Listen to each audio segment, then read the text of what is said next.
नमस्कार दोस्तों, spirituality bye सुमन channel पर आप सभी का स्वागत है।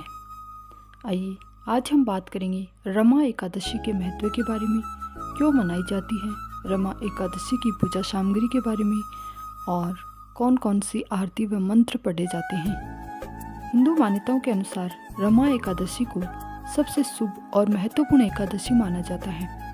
हिंदू कैलेंडर में रमा एकादशी कार्तिक माह के कृष्ण पक्ष के दौरान 11वें दिन मनाई जाती है। ये कार्तिक कृष्ण एकादशी रमा एकादशी या रंभा एकादशी के नाम से भी जानी जाती है।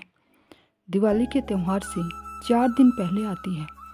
रमा एकादशी व्रत को सबसे महत्वपूर्ण एकादशी उत्सवों में सबसे एक माना जाता है। धार्मिक रूप से बेहद खास इस एकादशी का व्रत मनुष्य को सभी पापों से मुक्त कर देता है। रमा एकादशी का ये उपवास सभी स्त्रियों और पुरुषों के लिए अत्यंत सौभाग्य एवं कल्याणकारी माना गया है। माता लक्ष्मी को रमा भी कहा जाता है। कार्तिक मास की इस एकादशी को भगवान विष्णु के साथ माता लक्ष्मी की भी पूजा की जाती है। शास्त्रों के अनुसार माँ लक्ष्मी के नाम पर ही इस एकादशी को रमा एकादशी भी कहा जाता है। इस व्रत के करने से भगवान श्री विष्णु के आशीर्वाद के साथ माँ लक्ष्मी की कृपा भी प्राप्त होती है। व्रत करने वाले भक्तों के जीवन में धन संपत्ति एवं सुख समृद्धि का वास होता है। बाह्य व्यवहारता पुराणों के अनुसार, ग्रंथों के अनुसार रमा एकादशी व्रत का पालन करके मनुष्य अपने पिछले समस्त पापों से मुक्ति पा सकते हैं। भक्त जो इस दिन भगवान विष्णु सहित माता लक्ष्मी की पूजा अर्चना करते हैं वे जीवन के सभी सुखों को पाकर अंत में मोक्ष प्राप्त करते हैं। इस व्रत को करने से प्राप्त फल कई अश्वमेध यज्ञों द्वारा प्राप्त फल से भी अधिक है। भक्त जो इस उपवास का पालन समर्पण और श्रद्धा से करते हैं वे अपने जीवन में भारी सफलता प्राप्त करने में सक्षम होते हैं। भगवान विष्णु के आशीर्वाद और स्नेह के इच्छुक परम भक्तों को रमा एकादशी व्रत करने की सलाह दी जाती है।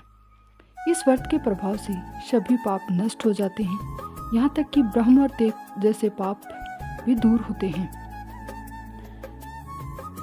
एकादशी के दिन ब्रह्म मुहूर्त में सुबह उठकर पवित्र नदी में स्नान करें। अगर संभव आए तो स्नान से पहले मिट्टी, तेल और आंवले का लेप शरीर पर लगाएं। इसके बाद ही स्नान करें। अगर आप किसी नदी में स्नान नहीं कर सकते तो घर में ही पानी में गंगा जल मिलाकर स्नान करें। इनसे निर्वृत्त होकर स्वच्छ वस्त्र धारण करें। अब आप घर में पूजा स्थल को भी गंगा जल छिड़क कर शुद्ध कर लें। इसके बाद आप भगवान जी के समक्ष दीप प्रज्वलित करें। एक आसन पर लाल या सफ़ेद कपड़ा बिछाएं। इस पर आप भगवान विष्णु की प्रतिमा को स्थापित कर दें। भगवान नारायण की प्रतिमा के साथ आप कलश भी स्थापना कर सकते हैं। अब आप भगवान जी को धान्य, लाल वस्त्र, पुष्पमाला, नारियल, सुपारी, ऋतुफल, धूप, दीप, घी, पंचामृत आदि, अक्षत, तुलसी दल, लाल चंदन और मिष्ठान समेत संपूर्ण पूजा सामग्री अर्पित करें। एकादशी कथा का श्रवण करें और भगवान विष्णु और माता एकादशी की आरती उतारें। आरती के बाद प्रसाद वितरित करें और स्वयं फलाहार ग्रहण करें। अगले दिन विधि विधान से पूजन और ब्राह्मणों को दान दक्षिणा देने के बाद ही व्रत का पारण करें। सनातन व्रतों में विशेष एकादशी पर भगवान विष्णु की पूजा का विधान है। इस दिन संपूर्ण विधि और उचित सामग्री के साथ पूजा करना अत्यंत फलदायी माना जाता है। पूजा सामग्री है चौकी, पीला वस्त्र, गंगाजल, भगवान विष्णु की प्रतिमा, गणेश जी की प्रतिमा, अक्षत, जल का पात्र, पुष्प, माला, मोली की कलावा, जनेऊ, धूप, दीप, हल्दी, कुमकुम, चंदन, अगरबत्ती, तुलसी दल, पंचामृत का सामान, दूध, घी, दही, शहद और मिश्री, मिष्ठान, ऋतुफल, घर में बनाया गया नैवेद्य।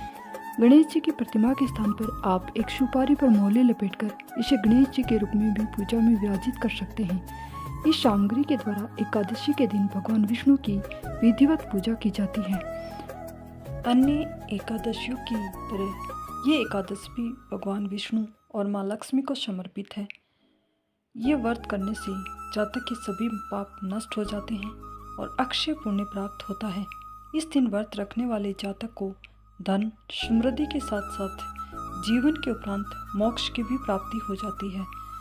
हम आशा करते हैं कि श्री हरि नारायण और माता लक्ष्मी की कृपा आप पर सदैव बनी रहे। अगर ये लेख आपको लाभप्रद और फलदायी लगा है तो इसे अपने प्रियजनों के साथ ज़रूर शेयर करें। धन्यवाद।